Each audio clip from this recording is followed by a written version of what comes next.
Now that I have set the pre-war colonial scene, it is important to look at some of the events and the issues that pressed the revolution up to the point of war. Here is a list of, or maybe you can call it a timeline, of some of the major pre-war events that need to be looked at or mentioned in order to gain a full understanding of what happened between the colonies and Great Britain to lead them to the state of war. Now, when you get to slide 7, you see a picture of an Indian prophet speaking at a tribal council meeting. This is probably the last thing that you expected to see in a presentation about naval history.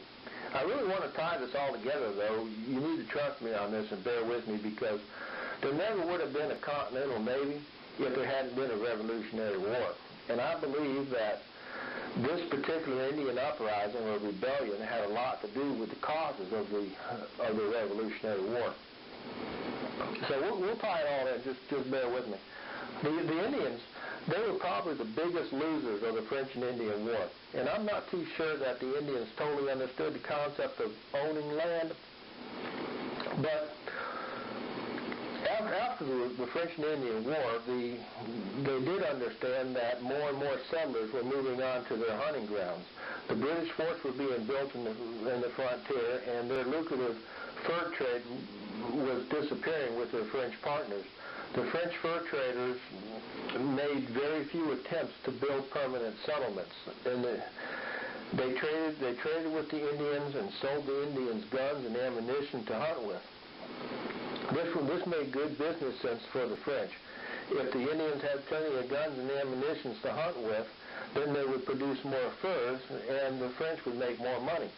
Giving guns to the Indians would be a lot like giving a pipe wrench to your plumbers.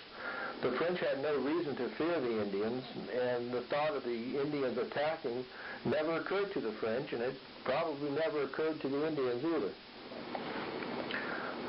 The British, after the war, the British took over the land, and they had a totally different attitude toward the Indians. After the French and Indian War, the British refused to sell guns and ammunition to the Indians, and they were not interested in buying furs or conducting any trade with them. The British commissioner, a man named Geoffrey Amherst, refused to give an annual gift to the Indian chiefs. The French always gave an annual gift to the Indian chiefs every year, but Amherst refused to continue that tradition. All of these changes, no fur trade, no guns and ammo, new forts, more settlements, and no gifts, upset the Indians very much. Their deal with the French was much better than their new deal with the British. The Indian shown here in this picture was an Ottawa leader named Pontiac. I do not want to call him a chief. He was considered to be more of a prophet, not really a chief, but he was considered to be a prophet. What he did was travel around to meet with the chiefs and the leaders of many different Indian tribes throughout the whole Midwest. He formed them together into an alliance or a confederacy. Most books call it a confederacy. He persuaded all these tribes to have an uprising to attack the British forts and the British settlements all throughout the Midwest. This has become known as Pontiac's Rebellion or Pontiac's War.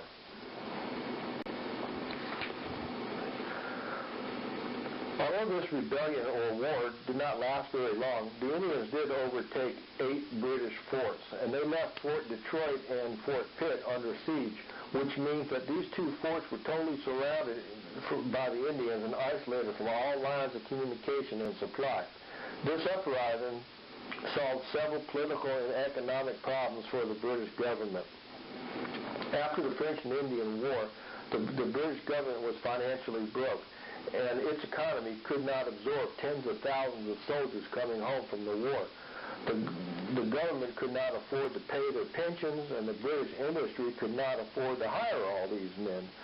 So they were pretty much in a situation, we got tens of thousands of people coming home from the war, and what are we going to do with them? How are we going to pay them? How are we going to feed them? We owe them all pensions. What are we going to do? But then came Pontiac's rebellion, and that gave the British government an excellent excuse to keep the army over in the colonies and not bring them home. The government could keep the army over in the colonies to protect the colonies against further Indian attacks, and that was a good excuse.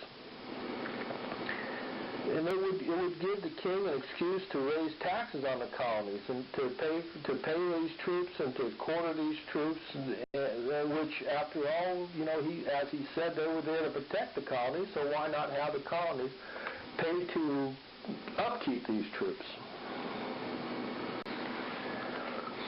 A second result of Pontiac's rebellion, or Pontiac's war, was the Royal Proclamation of 1763. This proclamation, or this order from the king, gave all the land west of the Appalachian Mountains to the Indians, and it forbade all the white people from crossing over to the land west of the mountains. The British forts were erected to enforce this proclamation line. Many Europeans came to America for the promise of free land. These colonists were not going to be stopped by this proclamation. Who was this king all the way over in Britain who promised us all this land, and then when we travel all the way over here to America, that we found out that the king had given all the good farmland to the Indians? They saw the British forts as an obstacle to their dreams rather than protectors from the Indians. So now at this point, the British Navy was out at sea interfering with American shipping and trade, while the British Army was on land blocking the Americans from moving on to the good farmland. And that's all the good farmland in the Midwest. That includes the Ohio River Valley, Kentucky, Indiana, Illinois, Michigan. It was all given to the Indians, and the American people wanted it. The British are beginning to become more of a hindrance than a help to the American colonies. Before I mention the St. John incident, I want to put up this slide to provide a geographical context as to where exactly Narragansett Bay is located. You can see where Boston is up on the upper right-hand side of this map, and then Cape Cod sticking out into the Atlantic Ocean south of Boston. Down at the bottom left-hand side of the map, you can see Long Island, New York, and Long Island Sound is just above that, and Connecticut is just above that. In the middle between Connecticut and where you can see Cape Cod is a body of water protruding inland from Newport up to Providence, Rhode Island.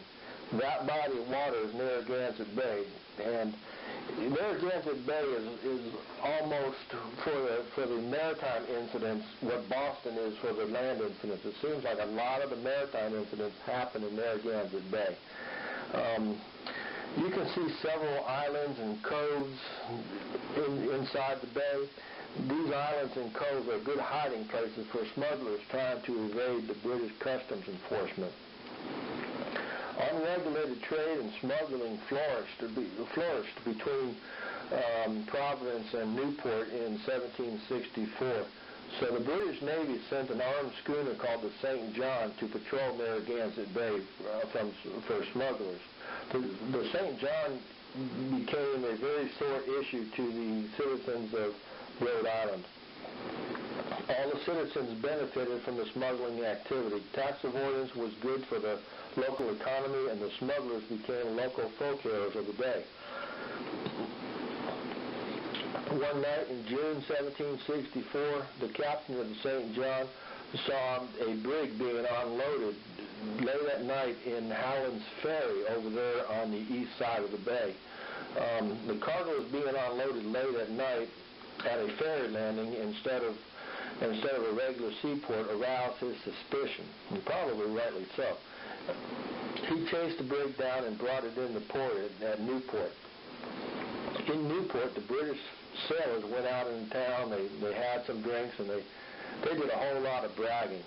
and they got into bar fights, they got into street fights against the local citizens, and the local citizens became very agitated, and they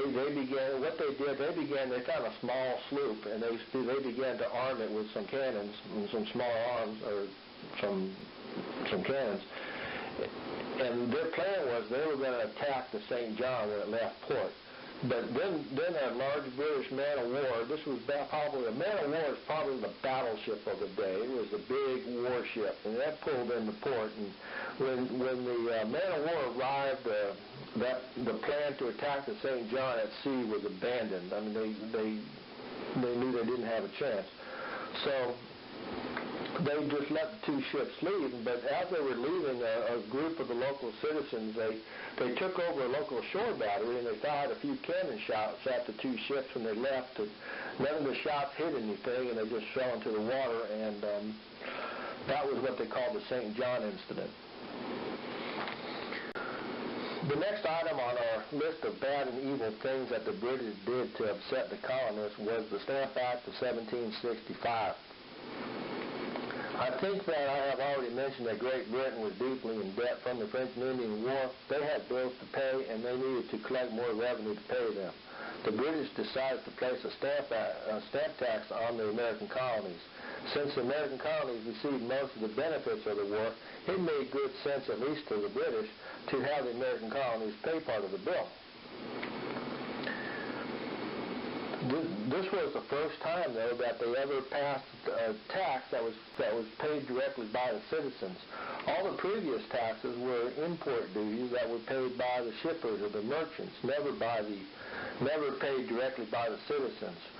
All legal papers, all business licenses, marriage licenses, property deeds, diplomas, liquor licenses, newspapers, and even playing cards had to be stamped, and you had to pay for that stamp from the government. One of the unsmartest things that you can do is to impose a tax or do something to upset the newspaper business. And the British did exactly that. The newspaper business did not like to have the stamp on their newspaper. That increased the price of their paper that the people had to pay, and it wasn't a profit that they made, and their sales went down.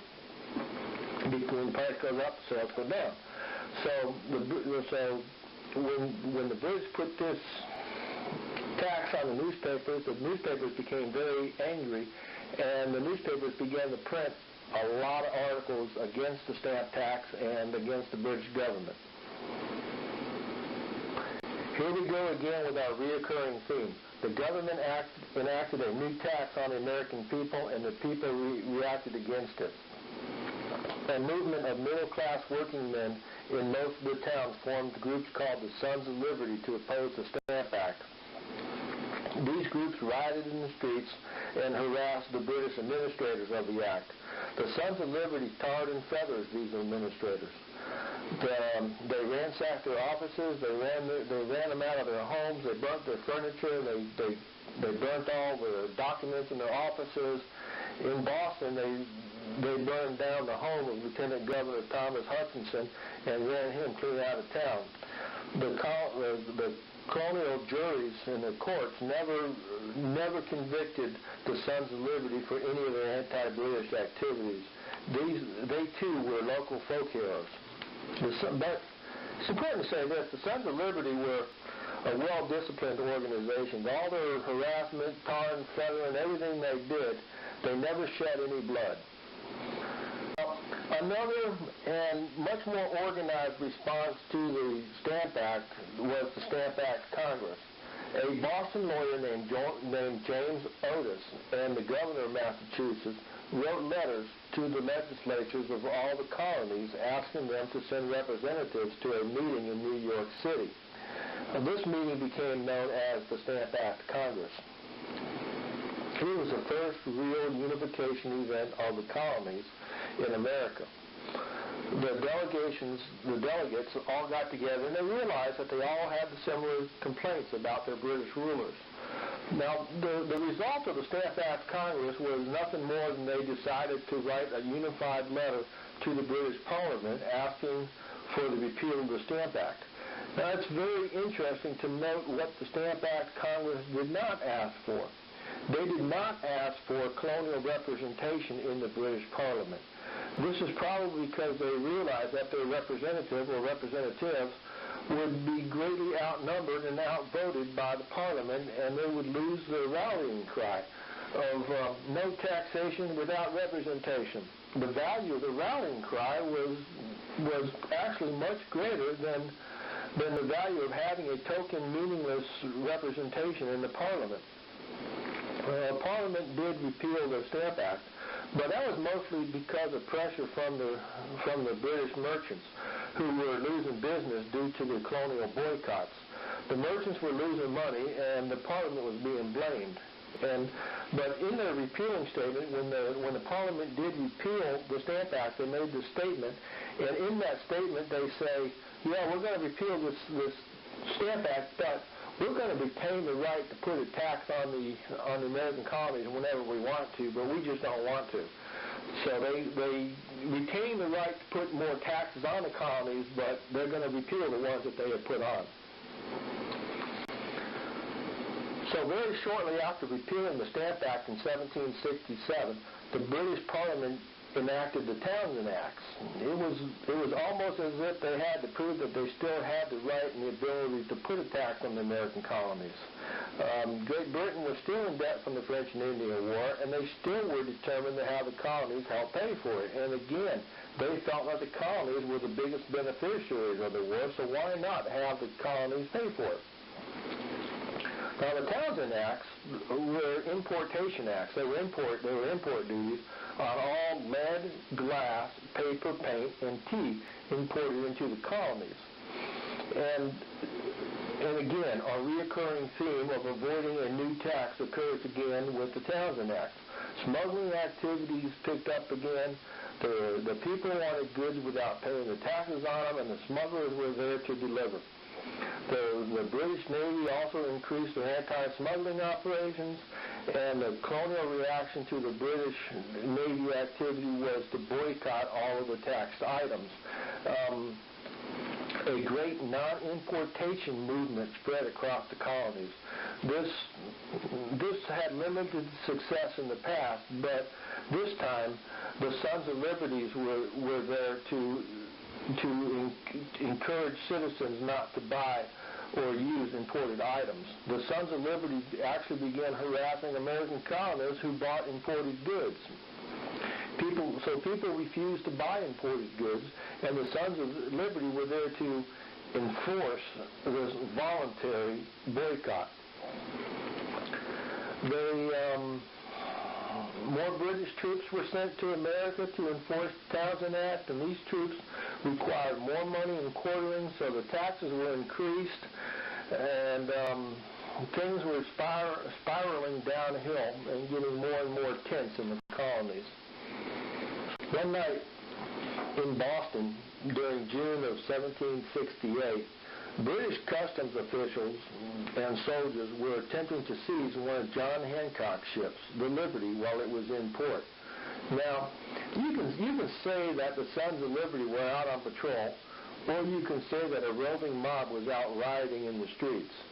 Take your pick. They amount to about the same thing. They attacked the British customs officials, and they attacked the soldiers that were there, and British officials were chased away, and the customs commissioner was chased out of town. In retaliation for this, the British Army sent 2 more regiments of soldiers into Boston, which the citizens of Boston refused to quarter. They also arrested John Hancock, and they confiscated the Liberty. Now, this was John Hancock's ship. He owned the ship, and the British confiscated it, and they took it out. They refitted it as an armed British Navy schooner. So now John Hancock's ship, the Liberty, was a Navy ship, was a British Navy ship. In 1769, about a year later, the Liberty showed up in Narragansett Bay as a British Navy ship patrolling for colonial merchant shipping or looking for smugglers. In July, it brought a colonial brig into Newport for further inspection. The captain of the Liberty kept the brig in port for several days, and the captain of the brig went to the Liberty to find out why his ship was being held in port so long. Aboard the Liberty, the brig's captain was treated with hostility, and he was actually shot at while he left. Okay, this angered the citizens in Newport, and at night, a crowd of armed men rowed boats out to the Liberty and swarmed over the gunwales and surprised the crew. The crew of the Liberty offered no response or no resistance. They tore the mob. What they did, they tore down the mast so the ship couldn't be sailed, and they cut the mooring cables and set it adrift. The colonists took the crew off the ship, and they loaded up all the small boats, and they took all the boats into Newport. And what the mob did then was they paraded these ships, the ship's boats, through the streets of Newport, and they took them to the town's common and set them on fire. The Liberty, in the meantime, drifted across to a place called Goat Island and ran aground.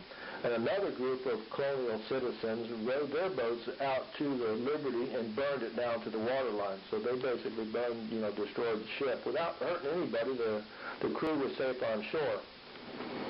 Needless to say that the tensions between the British and the colonists were becoming even more and more tense.